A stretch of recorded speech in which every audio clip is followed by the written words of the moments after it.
জীবনে সফলতা প্রাপ্তির জন্য না শব্দটা NO নো প্রচণ্ড পাওয়ারফুল। না মানে নিউ অপরচুনিটি, আমরা সবাই জানি।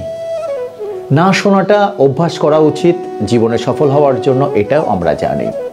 কিন্তু না শুধু শোনা নয়, না বলাটাও প্র্যাকটিস করতে হবে।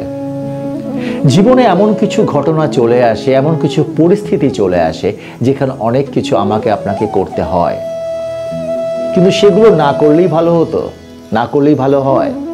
সুতরাং না শুধু শোনা নয়, না বলাটাও প্র্যাকটিস করুন।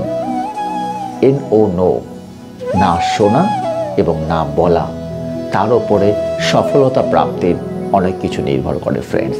সুতরাং না শুধু শোনা নয়, না বলাটাও হ্যাবিট করুন, অভ্যাস করুন ফ্রেন্ডস।